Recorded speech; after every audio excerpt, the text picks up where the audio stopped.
We have so many people come in and their clothes are still wet from the day before. And notice how many sleeping bags that we had in tents, but nobody's asking for tents or sleeping bags because there's no place to go.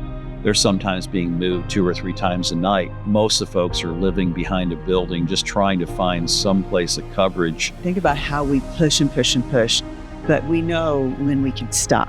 Our homeless guests never get a break because they're always being moved. So in the midst of all these challenges that they have, we expect and we say, why don't they just get a job? How do you go to work when you got soaked last night and you don't have a way to clean up? There's so many things at play in this. The general public just doesn't stop for a minute and go, oh, I didn't consider that. And you need to consider that. You really do. Quit judging it by what you think you know. So when most people hear that hurricane is coming, they head to the store, stock up on food, water, batteries, a generator. How is hurricane prep different for someone experiencing homelessness? No such thing. What, are you gonna tie your tent down if you got one? We were not designed to live outside and to not be able to take care of ourselves.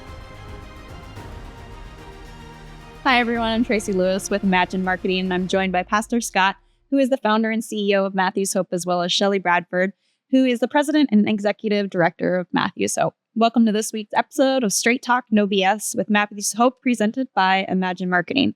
At Imagine Marketing, we put in the extra effort to craft a tailored strategy for success. We also offer photography, videography, and even podcast production services like this. Book a free consultation with us today. In this episode, we'll be talking about the extreme conditions that those experiencing homelessness in Florida face, including soaring temperatures and hurricanes. We're now in July, and here in Central Florida, that means daily high temps in the 90s and low only down into the mid 70s, plus plenty of humidity and frequent afternoon thunderstorms, many of which can be very severe. And let's not forget about the hurricanes. So with that being said, where did you see the low 70s? I want to move to that place. Right? Where's that happening at, Tracy? I don't know. Who wrote this stuff? John told you. Okay. Yeah. So with that said, what are some of the challenges that those experiencing homelessness here in Florida will face this summer? Well, geez, you think about how we get to go home, at least to a home.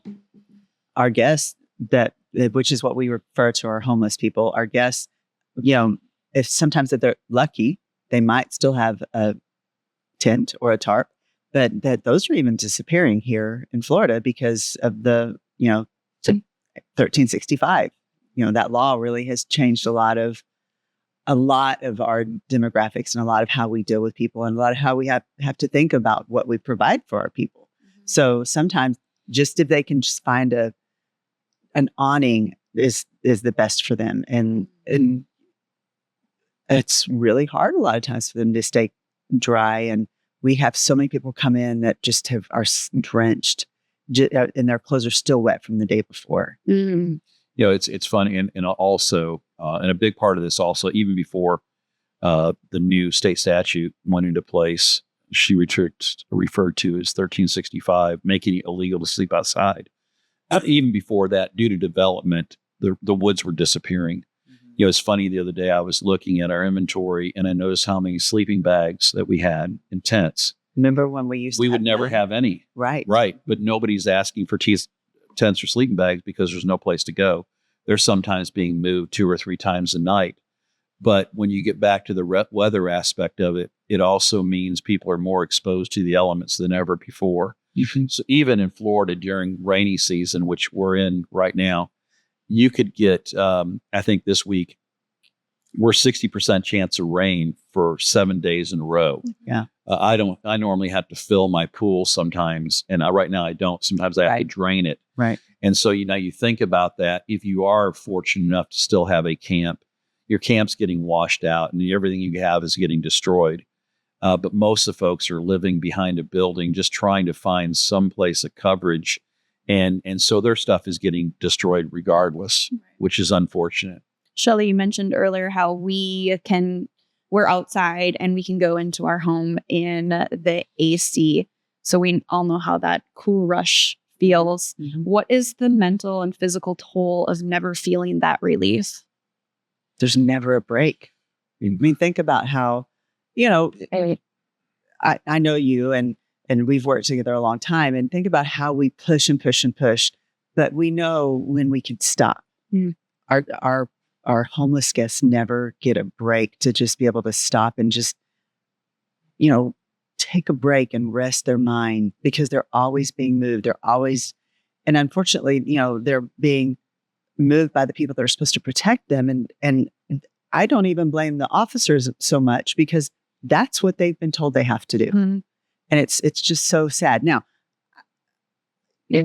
I'll leave it at that. So they're physically and mentally They just never need to stop. Yeah, typically during the summer, the anxiety level of the homeless goes way up anyhow, because they're not getting the proper rest. Again, they're fighting with the elements constantly. They're dehydrated. I mean, there's so much that plays into this.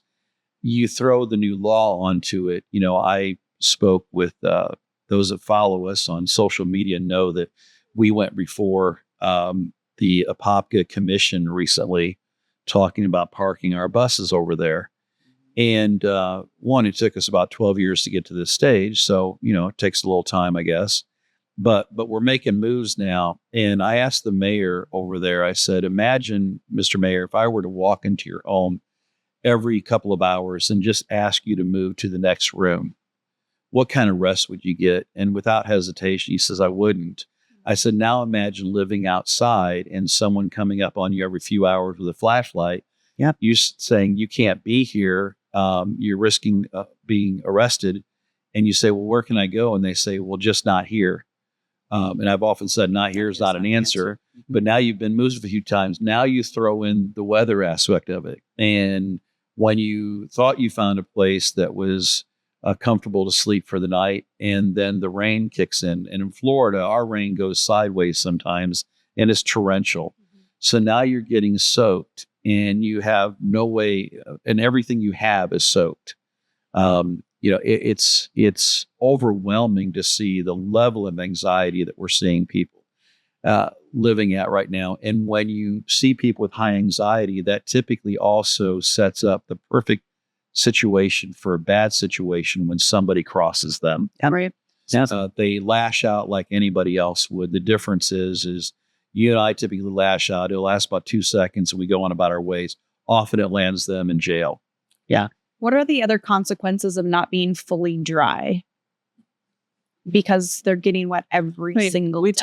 We talked on another episode about the medical aspect of that. Okay. But I just recently had surgery, and one of the things that they have just pounded into my head is to not sit in water, not get in the bathtub, not take a long shower, Be out in the rain. not be out in the rain. I can't go in my pool. And I'm like, what? Are you kidding me? That's Don't let the stupid. suture get damp. Right. Don't let it. And so if you're always wet, and so let's say I was always wet, my incision wouldn't have healed. And so I think of all of these guests that have foot issues, that have been bit by a mosquito, that have scraped themselves on a tree. Diabetics. That have one of the Their things. feet are always wet. Well- they're always wet, so they can't ever heal. And imagine your shoes are wet constantly and you're a diabetic and you get an ulcer on your foot. Okay. Healthy people get that. Just allowing, I've seen where literally it looks like people's flesh is dissolving off their bone because that foot has been damp for so long. Mm-hmm. We can only spend so much time in a pool. We can only spend so much time with any part of our body, especially our hands and feet, that are exposed to moisture constantly. That's going to be a health issue. And for the most part, you and I go into our house when it's done, or we get out of the pool and we sit out in the sun for a little while, and we kind of dry back out before we get back in. And then when we're done, we get to go inside and take a warm shower and put fresh clothes on. Right. You take that all away, and it's health issues, it's mental health issues. I've often said, if you didn't have a mental health issue before you were homeless, you will once afterwards, because we were not designed at this point in our evolution, for lack of a better term, to live outside and to not be able to take care of ourselves. And that's really unfortunate when you see some of the folks that we have that are elderly, which a lot of them are. Our fastest growing population right now is baby boomers. No. We're nearing 33% of every new first-time homeless person is of advanced age. And you see some that we have several folks that are terminally ill and trying to live. You know, one of our mobile teams came across one of our guys down in our Brevard area today, and the man wears a bag because he can't urinate on his own, and he's living on the beach, and you got to be in a position to change that out, clean up, and they said he looked so sick, and his weight was way down when they saw him. And that's just something that we can't easily fix. Right. I can't control the weather. So in the midst of all these challenges that they have, we expect and we say, why don't they just get a job? What are the other, besides medical, what are the other factors that they're dealing with? Okay, so Rain? I might take this in a direction that we didn't mean to, but Kim and I were talking the other day, and Kim actually works for us, and she's worked for us longer than I have. Mm-hmm. We were talking about how we set up our people to fail so much. Mm-hmm. These people that are getting arrested for being homeless, they lose their ID. They lose everything. They know who they are. The prison system knows who they are. So when they get out of jail, why don't they give them an ID? Why do they have to jump through hoops to get an ID? Right. And where did the ID go when they came in to begin with? Correct. So we are not helping the situation. We're now here we are arresting people who are homeless. Now, what I will say is it has been my experience so far. It is something besides homelessness that gets them arrested. That where it'd be that they got woken up, they got pissed off, they were, intoxicated in public. It's usually something else. It's usually not I'm arresting you because you're homeless, right? So far that has not been the case. I think that the officers are trying to really give it as much dignity as they can. But why are we arresting people, taking away their IDs that they've worked hard to get, and then when they let them out 3 days later, they don't have an ID anymore? So how can they now go forward to get better, to get a job? People can't just get a job if you don't have an ID. And to get an ID, you need some You have to have other forms of ID. And if that is all taken away from you, which it is when you're arrested, then what? Yep. And I've even asked my neighbor who's an officer, and he's like, he gave me a really good answer, but he gave me the right answer for where he works. He said, that is the government's property that we let you have. Okay, well, I understand that, but then how do these people move forward without it? Right. Well, and we're seeing people too now, tying two different things here, tying the weather in, tying the other stuff in. Sure. Pulling both it. We have two issues here. One is when these folks, when their weather destroys their stuff, they lose their veterans, lose their DD-214, their Social Security card. You can't do anything. Okay. Anything. Without that, you're done. You're done. Okay. Yeah. And it takes us, though we help people get this stuff all the time, it can take months and months to get it back. So they're unemployable during that time. Then you have the other thing that happens is how do you go to work when you got soaked last night and you don't have a way to clean up, right? So that plays in another part of this. And then you take another part of this too, that there's so many layers of this that just keep going, right? We have people that are losing their jobs for a no-call, no-show because two things. One is they were working. A lot of these people work, and they work overnight. They take the jobs that many of us don't want, cleaning up bars, restaurants, janitorial type stuff, nighttime security, all kinds of stuff like that. So they get off like real late at night, early in the morning, say 3, 4 o'clock. They finish their shift. They try to get some rest somewhere. And the next thing you know, they get arrested. Now they get a no-call, no-show. And a lot of times their employers know they're homeless, but they'll sit there and go, I empathize with you, but I need to know someone's going to be here. I got no one else to call. Then you have the guy who sits there. He slept through a storm last night. He's got to come into work, and all his uniform and everything is filthy. or it's soaking wet. Again, there's so many things at play in this. The general public just doesn't stop for a minute and go, oh, I didn't consider that. And you need to consider that. You really do. Quit judging it by what you think you know. Yep, definitely. So when most people hear that hurricane is coming, they head to the store, stock up on food, water, batteries, a generator, maybe plywood to even reinforce their windows. How is hurricane prep different for someone experiencing homelessness? No such thing. Yeah. What are you going to do? What are you going to tie your tent down if you got one? Yeah. The challenge is, and it really comes down to Matthew's Hope and organizations like us that will shelter people during bad weather events. And hurricanes are a reality. We have done sheltering of that. It seems like hurricanes are more common Every year. than used to be. Yeah. Early on, I don't remember doing much for hurricanes. It seems like the last few years we have had to open and we're often serving a few hundred people at a time when that happens. Mm-hmm. So we've got limited resources. We're trying to keep them safe. Okay. Even then you have to limit to what you can do. We try to, for the beginning and the tail end, we try to make sure people they got ponchos and those type of things. Sometimes if they want to try to, if they still have a camp to go to, we will try things like, make sure they have additional tarps and things like that to protect themselves. And some of them have pets. We really can't bring in all those pets, so they decide to stay out there in the elements. It's tough.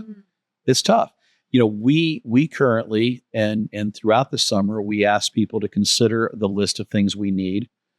We put people on cots, and we need blankets and pillows and a ton of water. But the hard thing is we need those in the moment because we don't have a lot of storage. Right. We can't take on 500 blankets, but we might need 500 blankets. Right. Yeah. It's a balancing act constantly because you can't afford the square footage for that kind of storage. But so we try to keep enough on hand to get us started, trying to get the general public to understand. If you want to partner with us, be watching because we'll tell you when our needs are. Like right now, we are collecting some of these things. I know in Brevard already, they have 200 bed rolls already made up. So we're ready to go. Okay. We'll go through that really quick. Right. Okay. Right. Yeah. So the sleeper buses are coming. Will this make it easier to shelter those out there in the hurricane? No, I just really started thinking about this the last few days, is that I don't believe we can leave people in the bus. Yeah, I don't think it would be safe. What I do see happening is we're going to expand throughout, like in Brevard, the entire county.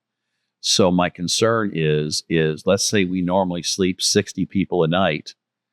That's probably going to be 60 more on top of the people we're already seeing that we're going to have to figure out how to shelter, which is easier probably in our Brevard County campus than in Orange County. But I will say this last hurricane, a situation we've had, last cold weather situation we've had a couple places like the Church of the Cross and a few others that really stepped to the plate and took our overflow. Okay. And so we try to do with them is give them like I hate to say it like this, the cream of the crop. The people We gave them families. We gave them, older folks and things like that were just really easy to work with. Okay. Yeah. Yes. So people tend to think of adults when they think of homelessness, but schools are out for the summer and some children in our community are also experiencing homelessness. What does summer look like for them?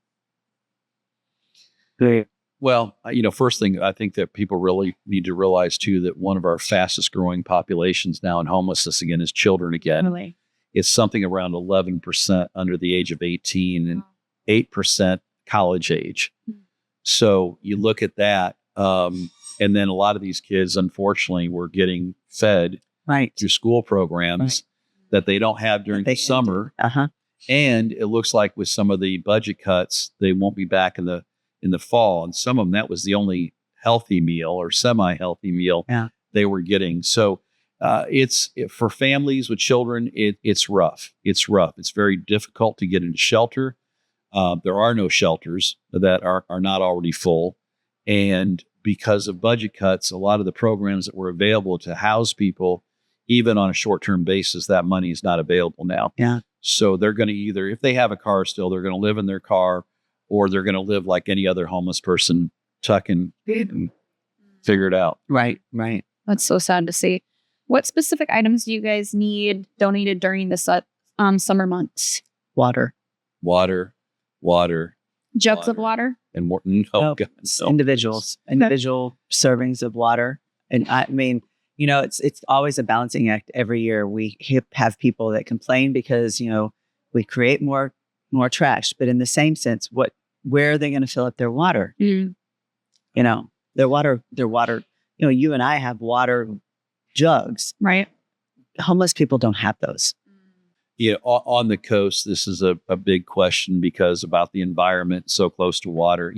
I wouldn't say I'm an environmentalist, but growing up on the water, I'm very conscious of things going into it. I currently live on a canal. I'm very conscious of what goes in the water. The other side of it is I'm more conscious about people being able to survive. Sure. Right. And right. the truth is that, I've had people say, well, give them 5-gallon jugs and it's like, how are they going to get around? They don't have a camp to go to. What are they going to walk around with 5-gallon jugs along with their backpack and whatever they're sleeping? Right. Some of it just, again, I want to believe it's done out of ignorance, that people just haven't thought about it. And by the way, before I get a note on this, when I call someone ignorant, I'm not calling them stupid. I'm 63 years old. We used to know the difference between stupid and ignorance. But those of you that are unsure, ignorance is not knowing what you don't know. Stupid is knowing what you know and still saying stupid shit. That's just the truth is that's the difference. So I really blame it on ignorance is people get focused on their little thing they care about and forget about all the other aspects of what's going on. Well, they've never experienced that. You've never thought, okay, if I were in their shoes. Right. I mean, why would you know? Again, I don't blame people for not knowing. I blame them for not wanting to learn. Mm-hmm. But I don't blame them for some of the things. But, don't get angry when I try to tell you that you're ignorant to this and here's what the truth is. Be open-minded for that different perspective to understand and learn. Right. Other things that are so important right now during the summer, bug spray, big one. Okay. Sunscreen. Always we need sunscreen. Lip balm. And is it best to do trial sizes in those as well? Or is it okay for as much as possible? Yeah. Travel size as much as possible. I learned that from trial you guys size. because if you had a backpack, would you put a full-size shampoo backpack when you have to carry Lug your that clothes around and all over the everything place? else? So Well, the other that's thing, something to think about. there are some different reasons. Let's touch on this because I think it's real important here since you brought it up. Is the biggest thing about travel size, as we call it, is that number one, it has no street value. You can't be traded for something. As a former addict, I wasn't going to trade my little shampoo for a bump of cocaine, right? That's not going to happen. Number two, they're living out of their backpacks, so make it easy for them to travel. But the most important reason is we want them to come back on a regular basis so we can build a relationship with them. Right. The relationship is what allows us to move people out of homelessness, or at least increase their quality of better their quality of life by getting them whatever they need. And that's only going to happen when we see them on a regular basis. On the food side of it, we're always asking for single serve, and the biggest reason for that is, again, people say, "Well, Scott, the big one only costs a little bit more." Well, you're thinking of someone who lives in a home that can put that in a refrigerator, can put that in a piece of Tupperware. Okay. What happens for the homeless is if they have a camp, it's rats and raccoons. But what most likely will happen is they try to save it, they eat it the next day, and they get food poisoning. Yeah. Right. Okay.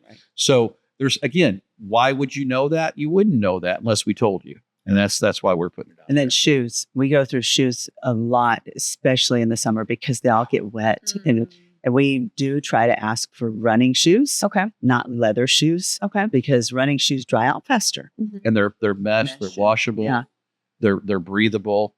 But the other part of it is what also happens to them when they're exposed to this heat 24/7 and the moisture in the air, even when it's not rainy season, those shoes have a tendency to start falling apart. Yeah. So we go through a lot more of them during this time of year. Yeah. Right. Shelley, people might hear some noise in the background of these episodes sometimes. For people that are just listening but can't see, can you explain where we are right now, where we're filming? We are in our Hope Chest store and boutique. And it is really, for me, when we started this, it was a billboard to introduce people to Matthew's Hope. And it's interesting, yesterday, Scott and I had a meeting, and the first place she came was here. And then she was like, I don't think this is right, because her GPS was telling her where to go. And she went, no, the GPS is wrong. So this is just really a nice billboard for people to just come in and get introduced to Matthew's Hope, because a portion of our ministry is we have a workshop, a wood shop, and we'll take in, wood furniture and we'll refinish it. Sometimes we don't have to refinish it at all. Somebody just gets tired of the style and they just donate it. We just have to, dust it off, shine it up a little bit, and bring it into our store, and somebody else gets to love it. I love it. What else is here that people should find? There's clothing. We do have some, not a lot, but we do have a clothing section. I've found even some cute clothes here. And I want to make sure people understand, we're not selling the clothes that are used by our guests. Okay. We often are given clothes by, I'm going to give you an example. There's many tags on all of those clothes that I see. Yes. Yeah, right. Yes. We often have, we have one donor in particular that works through wholesale shoes. Sure. And so on occasion, we will get loads of brand new shoes that aren't make no sense for our guests. But if we can bring him here and sell you a $200 pair of shoes for $30, right, and put that towards the ministry and the mission, that's a big win. Yes. But it also presents opportunity for the homeless that we work with to come in here and work with the public, get used to interacting. People learning skill sets. We have a CNC machine and laser cutters that we work in wood, glass, and acrylic that we can do things. We've done them for other businesses. We can put their logo on it, what have you. So there's a lot of things that play into it. But we're also open when we're doing our podcast sometimes, and people are shopping. That's what they're doing. Thank God, right? Right. Yeah, exactly. It throws me off sometimes because I'm like, I'm watching our producer, John, and I'm sitting there going, hey, I'll stop. And I shouldn't, he'll tell me when to stop, but I hear something, I go, oh, can you hear that? And he's like, no, keep going. Yeah, keep I going. love the hustle and bustle. So people are bringing something beautiful home, but then they're helping beautiful lives transform as well at the same time. Yes. Well, and some of the furniture, what I tell people too is that, it's been restored very much like the people we're helping restore their lives. And some of it has a lot of character, much like some of the people we serve, lots of character. So I tell people all the time, because we typically only have hardwood furniture. I tell people, when you go down the street and something falls off the back of your truck, and it's theirs, just keep going, because there's not enough to pick up. When ours bounces on the street, put it back on the truck. Yeah. Okay. Just got a little more character, much like the person who probably worked on it. Right. Yeah. I love that. Well, thank you guys again for this awesome episode. And I'll be thinking and praying for your team and everybody out there who's battling the elements of this. And I hope that the community really thinks about, walking into their home and in that AC and getting that relief, and that there's many that aren't able to find that relief. So maybe they can come in, with their time, treasure, and talents that you guys always say, and donate that, tarp or whatever you guys are needing that you guys put out on your social media, Which we update that every few days. So our most immediate need, we try to make it very clear what we need right now. And community, I encourage you, when a storm is coming, go on to their social media, Facebook, Instagram, their website, and see what need they need for that hurricane if you guys are opening the shelter at that time, because you'll need a lot. We'll need a lot. And quickly. Yep. Perfect. Yep. Well, thank you guys for watching and listening. Please like, share, subscribe, and we'll see you next time.